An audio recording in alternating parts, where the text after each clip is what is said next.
Episode 2, The Edge, starts with the group deciding to remove their leg implants, which were previously discovered to be biometric tracking devices. Moira performs the surgery without any anesthetic or any apparent concern for hygiene. One by one, each member of the group goes under the knife, showing their growing desperation, even though they've only been in the town for a day. After the implants are removed, the group tests the town's boundaries. They send Joe out with a rope tied around him, marking his steps to see if they can breach the perimeter. Janet, still focused on reuniting with her daughter, runs past Joe and hits an invisible electrical barrier.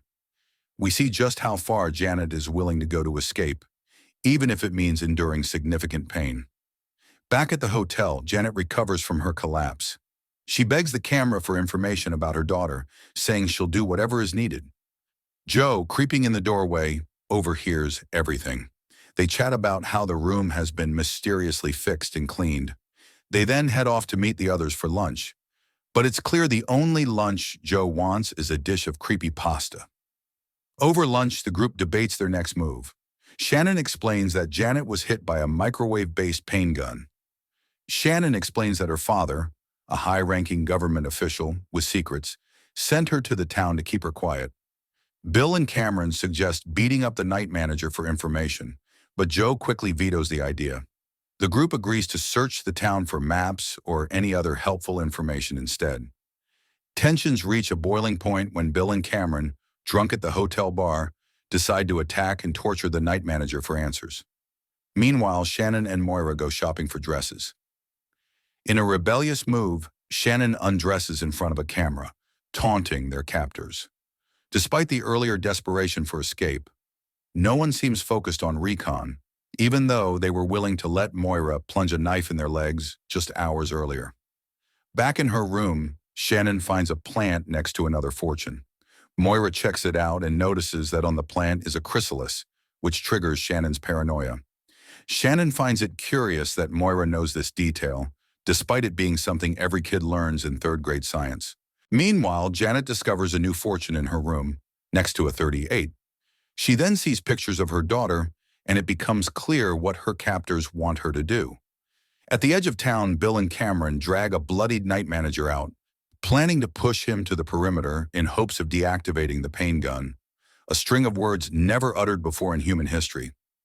New York Joe and Shannon protest, and during the ensuing scuffle, the night manager activates his speed force, and Barry Allens it for the woods. Cameron, seemingly unaffected by his earlier surgery, chases him but is zapped by the microwaves, compelling him to perform grotesque physical comedy against his will. Later that night, Moira shows Shannon that the butterfly in their chrysalis has hatched. She suggests they release it. Look, Shannon, this bottle contains heavy-handed symbolism. It represents captivity. Back in San Francisco, Jermaine gets some sketchy information about Janet's mom from a source. Things turn ugly when Edic jumps him, steals the envelope, and knocks him out with one punch.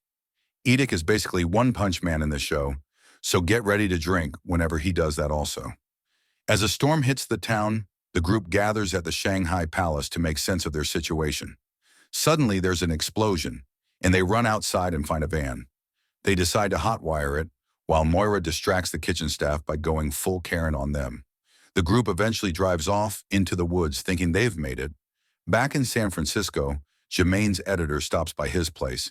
He confesses that he's bailing on the Janet story, and they start making out. In the van, the group drives down the road, but they slam on the brakes when they see a blinding light ahead. Moments later, they realize they've passed a familiar sign. They've driven in a circle. The night manager greets them, and dejected, they return to the hotel.